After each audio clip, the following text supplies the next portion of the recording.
कैसे हैं प्यारे बच्चों।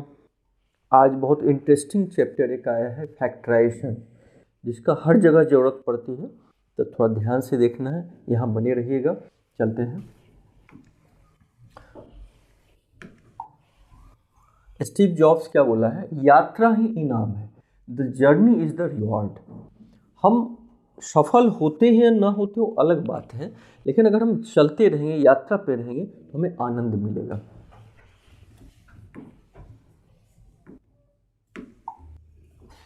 देखिए क्या है, फैक्टराइजेशन का डिफाइन क्या किया गया है। Factorisation is the reverse process of the multiplication. Reverse का मतलब क्या होता है, उल्टा।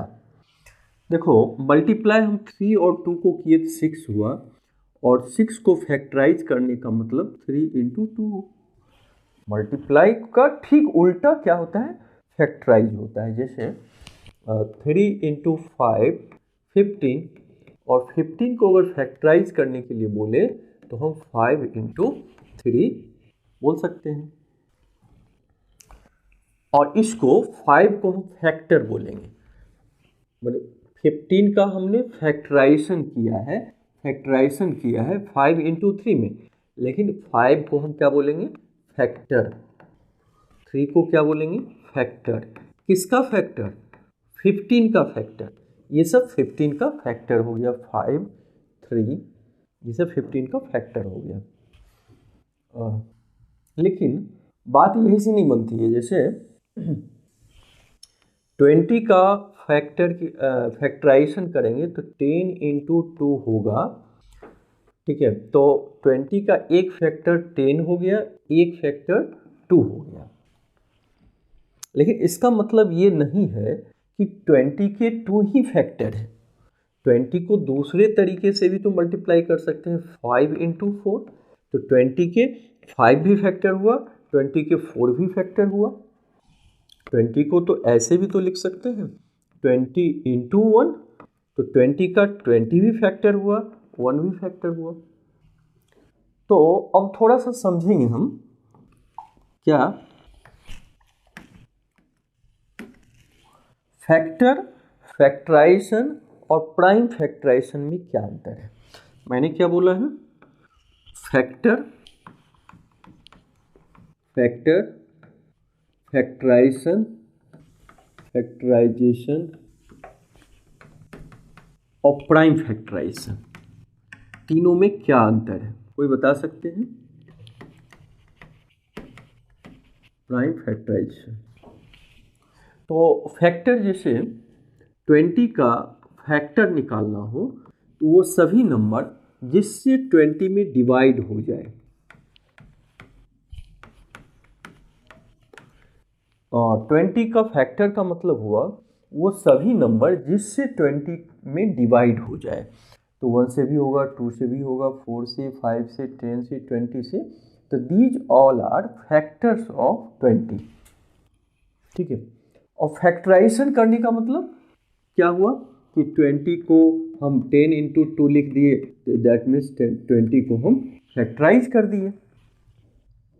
लेकिन प्राइम फैक्टराइजेशन अगर पूछे तो 20 का प्राइम फैक्टराइजेशन जो होगा तो 2 इंटू 2 इंटू 5।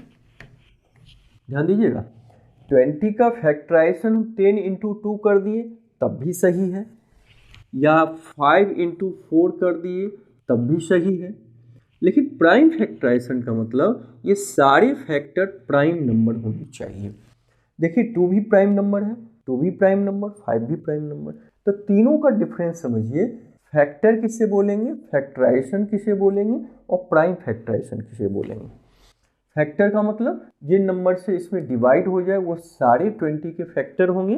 फैक्टराइजेशन का मतलब मल्टीप्लाई के रूप में तोड़ देते हैं। प्राइम फैक्टराइजेशन का मतलब मल्टीप्लाई के रूप में टूटता है, लेकिन वो नंबर प्राइम होता है, छोटा छोटा होता है। तो हमने समझा तीनों का डिफरेंस। आगे बढ़ते हैं। Factorisation when a common monomial factors occurs in each term. तो factorisation when a common common monomial factor occurs in each term.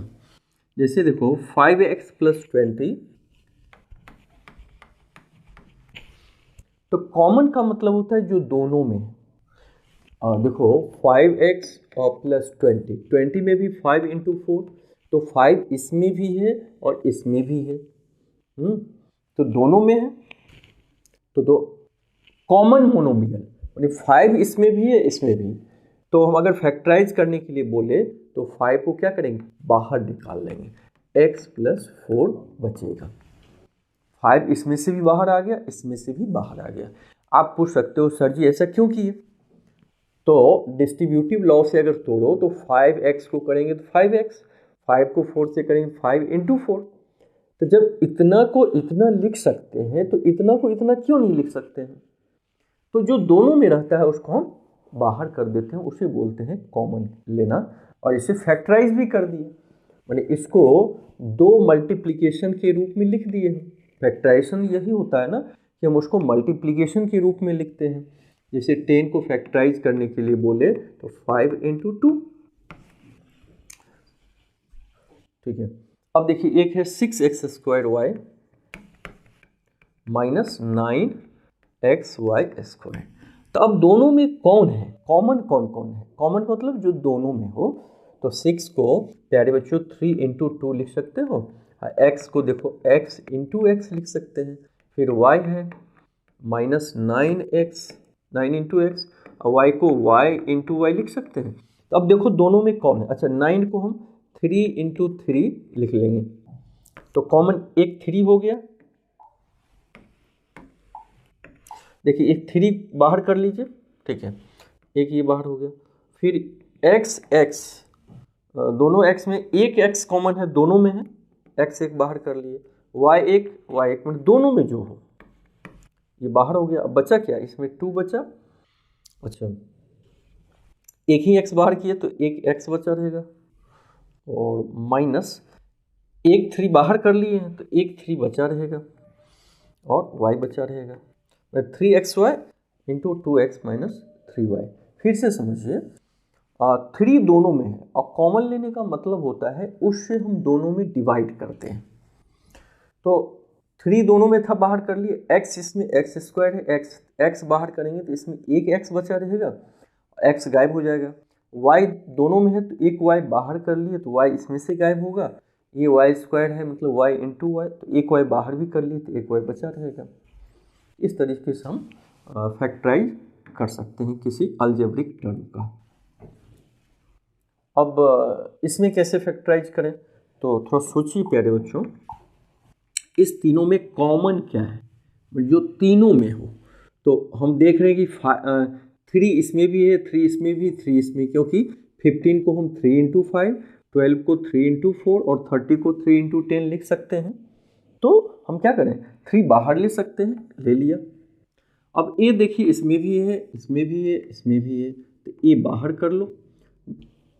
B इसमें भी है, b² सब में नहीं है, इसमें केवल b है, तो केवल b बाहर करेंगे, और b तीनों में है। अब देखिए 3 इसमें बाहर किए तो 15 में 3 से डिवाइड करेंगे 5, a को बाहर कर लिए, b² में से एक b बाहर किए तो एक b बचा रहेगा, इसमें 3 बाहर किए तो 4 बचा रहेगा, 12 में वैसे 3 से डिवाइड करोगे तो 4 ही आएगा, और a और b दोनों बाहर हो गया तो ये 4 ही रहेगा, माइनस ये 30 में से 3 चला गया तो बचा 10, a² में से a बाहर आ गया तो केवल एक a बचा, b था b बाहर हो गया, ये फैक्टराइज हो गया। मल्टीप्लाई ब्रैकेट का मतलब क्या होता है कि मल्टीप्लाई के रूप में हम लिखें। इसको अगर चेक करना चाहते हो रफ पेपर पे कि हमने सही फैक्टराइज किया कि नहीं, तो मल्टीप्लाई करके देख लो। 3ab को 5b से, तो 5 3 जा 15, a और b को किए तो b² प्लस 3 4 जा 12 ab माइनस 3 10 जा 30, a और a को किए a² b, इसका मतलब हमारा सही है।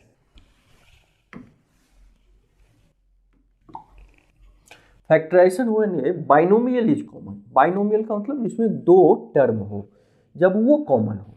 जैसे इसमें देखिए 4a - 3b इसमें भी है, इसमें भी है, माने ये एक अलजेब्रिक टर्म है, एक ये है, दोनों में कॉमन है।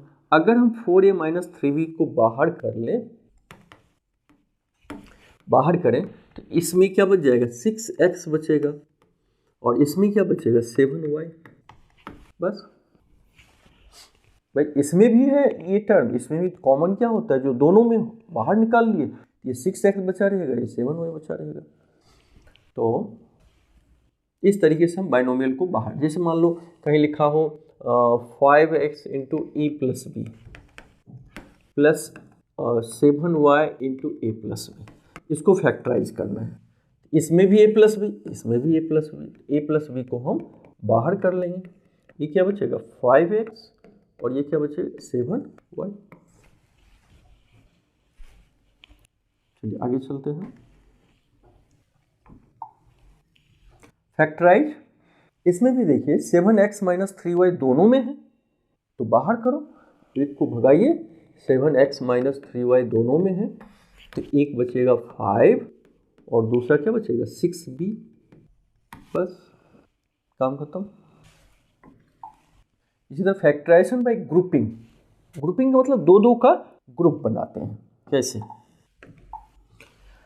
अब देखो जैसे a तो सब में नहीं है ना, कैसे हम कॉमन लें, x भी देखो इसमें नहीं है, तो हम कैसे कॉमन लें, क्या करें, कुछ सूझ नहीं रहा है। इसमें ग्रुपिंग करेंगे। क्या ग्रुपिंग करेंगे, तो इसको एक जगह कर लीजिए, a x square plus b x square, फिर इसको एक जगह करो। और एक जगह करने के फायदे भी होगा, क्योंकि दोनों दोस्त हैं। क्यों दोस्त है, कि इसमें भी एक्स स्क्वायर, इसमें भी एक्स स्क्वायर, तो एक्स स्क्वायर बाहर करेंगे तो ये ए प्लस बी बचेगा, प्लस इसमें वाई स्क्वायर कॉमन लेंगे तो क्या बचेगा, बी इसमें और ए इसमें। एक जगह लाने का फायदा हुआ, और एक और फायदा हुआ कि अब a प्लस बी इसमें भी दिख रहा है, a plus b, b plus a और a प्लस बी एक ही, तो दोनों में दिख रहा है, तो हम एक a प्लस बी को फिर बाहर कर सकते हैं।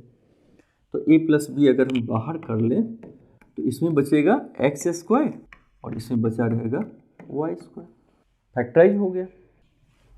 अगर केवल इतना दिया रहता तो आराम से a प्लस बी बाहर करके x square plus y square लिख लेंगे, इतना नहीं दिया था। ऐसे दिया था तो हम क्या करते हैं, कभी आप क्वेश्चन बनाओगे तो कभी इसको एक जगह ला के देखना, इस दोनों को मैंने देख के कॉमन लेके देखना है कि क्या दोनों में फिर कोई कॉमन लेने लायक होता है कि नहीं, एक जगह लाने का वो फायदा निकल रहा है कि नहीं निकल रहा है। अब ये एक जगह था तो दोनों में कॉमन ही नहीं ले सकते थे। अब इसमें भी ग्रुपिंग करना है, तो कैसे करेंगे ग्रुपिंग, सोचिए। तो करके देखते हैं, इसमें x कॉमन है, x ले लो, तो y माइनस ए करके देखते हैं। मान लो ये जरूरी नहीं कि इसको यही ले आए, जो पास में उसमें भी देखते हैं कॉमन लेके, और इस दोनों में y ले सकते हैं, इसमें भी y बचेगा, इसमें भी ए। हम ऐसा कोशिश करते हैं ना कि इस दोनों में फिर कॉमन मिल जाए। अगर ये और ये इक्वल नहीं होता तो फिर तब हम इसको एक जगह लाके देखते हैं।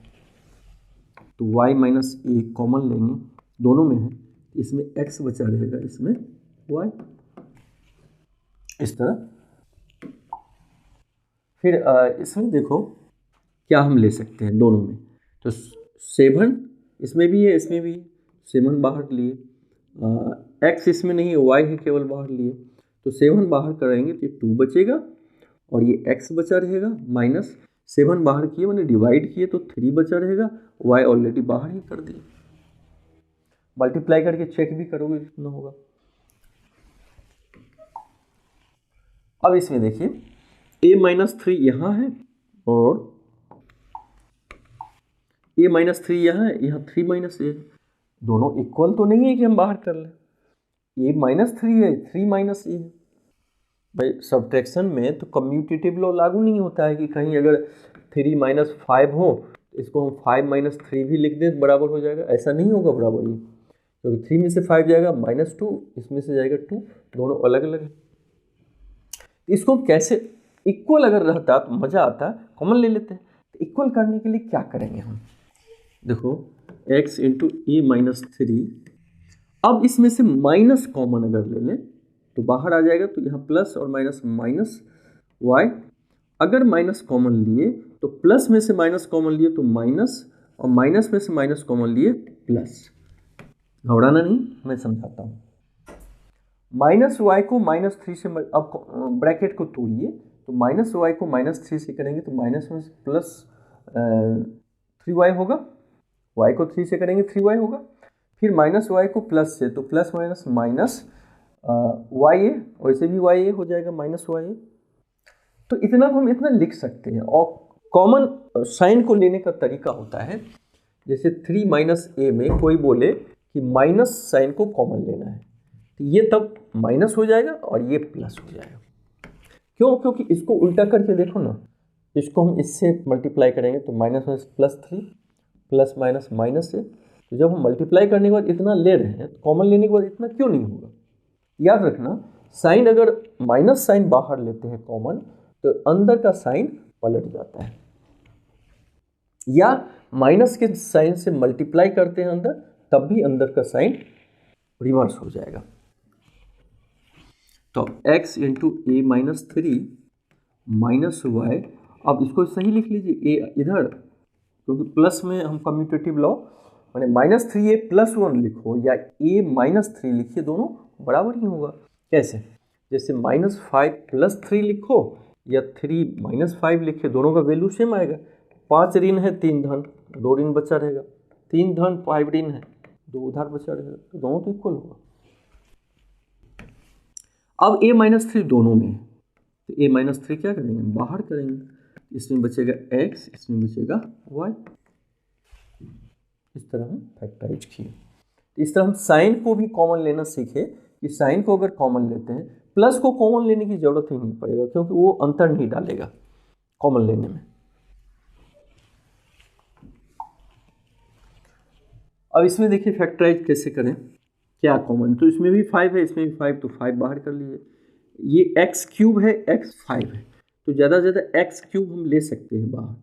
कैसे लिख सकते हैं? देखो 15 को हम 5 इंटू 3 और x क्यूब को x इंटू एक्स लिख सकते हैं, माइनस 25, x 5 को भी x into x into x into x into x, तो 5 इसमें भी है, इसमें भी कॉमन ले लिए, और तो x इंटू एक्स इसमें भी है, इसमें भी 3 बाहर हो गया, तो x क्यूब बाहर हो गया, तो इसमें केवल बचा रहा 3 और उसमें बचा रहा 5x स्क्वायर, 2x बचा रहा। तो इतना करने के बजाय सीधे अगर दोनों में 5 कॉमन ले लिया, x क्यूब, x 5 का मतलब ही होता है x cube into x square, x 5 का मतलब होता है ना x cube into x square. देखो बेस सेम है तो पावर क्या होगा? जुड़ जाएगा। तो इसलिए x क्यूब बाहर लिए, तो ये 3 बचा, माइनस 5 अगर बाहर लिए तो 5x स्क्वायर बचा। ठीक है, अब फैक्टराइज, फिर इसमें भी ग्रुपिंग करके हम देखेंगे कि ग्रुप से कोई फायदा हो रहा है या नहीं हो रहा है। तो इस दोनों में देखो कुछ तो मिल रहा है, तो x मिल रहा है तो बाहर किए, तो x माइनस ए। इस दोनों में क्या मिल रहा है? b मिल रहा है, तो माइनस बी कॉमन ले लो, तो ये x बचेगा, ये माइनस ए बचेगा। फिर माइनस साइन बाहर करने से क्या फायदा हुआ? इसमें माइनस था तो ये पॉजिटिव बचा रहा, इसमें प्लस है तो माइनस हो गया। क्यों? क्योंकि फिर इसको मल्टीप्लाई भी करके देखो ना, माइनस बी को x से करेंगे minus b x, minus b को माइनस ए से करेंगे तो माइनस प्लस ए बी। तो इतना को इतना लिख सकते हैं, तो इतना को इतना क्यों नहीं लिख सकते हैं? अच्छा, फायदा भी हुआ। अब दोनों x माइनस वाई है, तो x माइनस वाई कॉमन ले लेंगे, तो बचेगा x माइनस बी। तो इस तरह ग्रुपिंग